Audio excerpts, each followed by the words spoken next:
Hello and welcome to World Business Report. I'm Sara Coburn. A glimmer of hope in the US housing market as a series of reports points towards rising sales and prices. Japan's auto giant Toyota agrees to pay out over $1 billion to settle one of its lawsuits following massive recalls in 2009. And who should pay for airline pollution? Not us, say the rest of the world, as the EU tries to enforce a levy on emissions.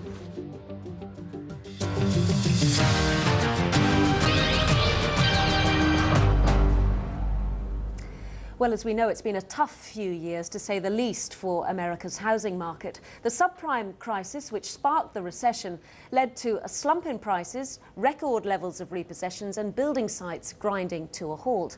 But is the market beginning to show signs of life? Well, new home sales figures are due out this Thursday and they're expected to show continued improvement, as Ben Thompson reports from New Jersey.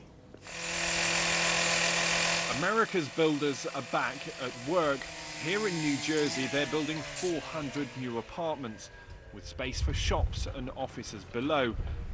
And much like the rest of the country, here too, they've been waiting for signs that the market is picking up. The developer says now is the time to start building again.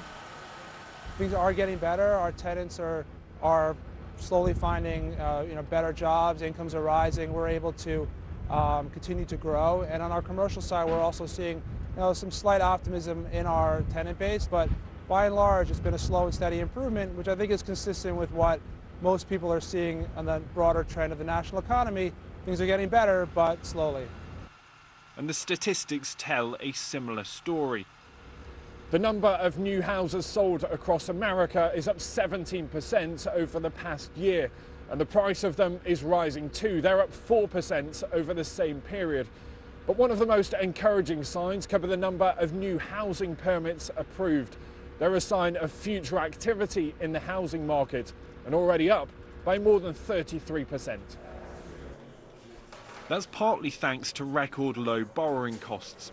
In an attempt to boost the economy, America's central bank has kept long-term interest rates low. That's made mortgages more affordable for many Americans. The unemployment rate is falling too.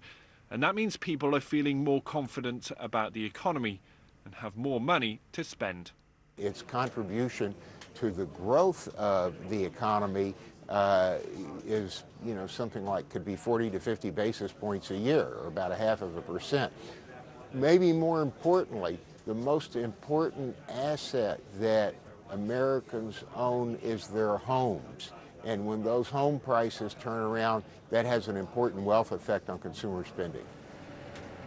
And that's why the housing market is so vital for America's economic recovery.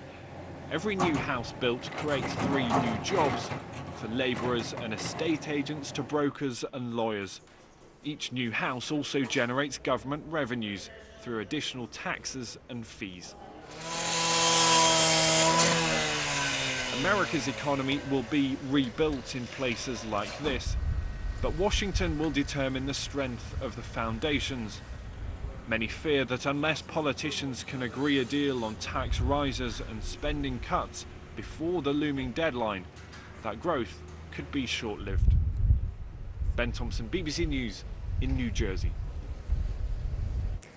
Now, the Japanese car maker Toyota says that it's reached a deal to compensate millions of US customers affected by mass recalls. Mariko Oi is in the BBC's Singapore office and joins us now. Mariko, hello to you. What we're seeing, aren't we, is Toyota trying to draw a line under its biggest safety crisis in its history. Just remind us of what happened. Well, Sarah, it was to do with accelerators and how floor mats got trapped underneath accelerators, which of course is dangerous. And Toyota, as a result, had to recall more than 40 million cars since 2009. The company has been facing 3 different kinds of lawsuits in the United States. The first one was with its investors, who suffered a huge loss when shares of Toyota fell quite sharply after the scandal. That lawsuit has been settled. Today's deal is to do with customers, as you say, survey who have been complaining about economic losses. So people who sold their cars in 2009 and 2010 when their values were lower because of the scandal. But to those who didn't sell their cars, to install a free brake override system. But there's another lawsuit still taking place, and that is to do with wrongful death. Some customers said that Toyota's technology in itself caused accidents which resulted in injuries and death. The company is expected to continue fighting that lawsuit, especially after the US authorities confirmed that the technology itself was safe. And it's interesting because this all comes at a time when Toyota is trying to reclaim the #1 spot in the world, isn't it?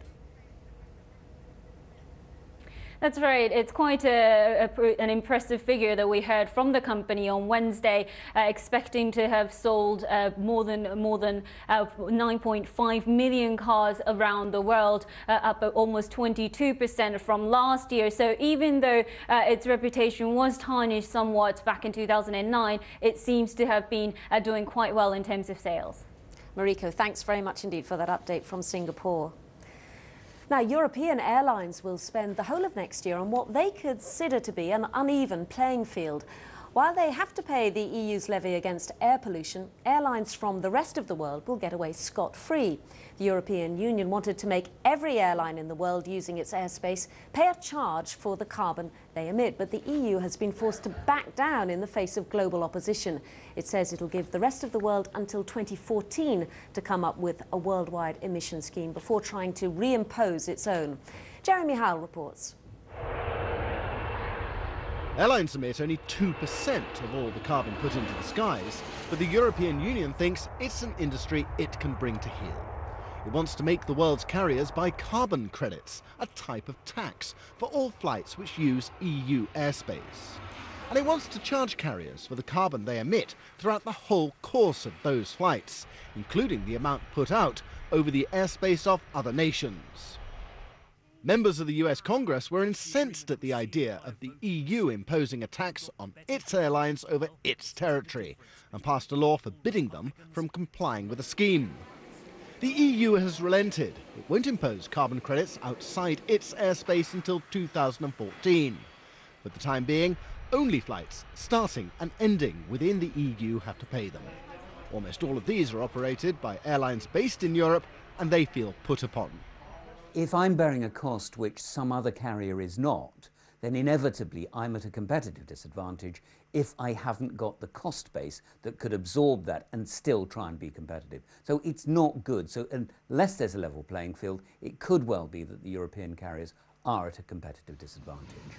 The EU hopes that by autumn next year, the United Nations airlines body, ICAO, will produce a carbon credit scheme covering the whole world. The biggest question mark, I think, is the United States. And funnily enough, it's not really, we think, a climate change issue so much.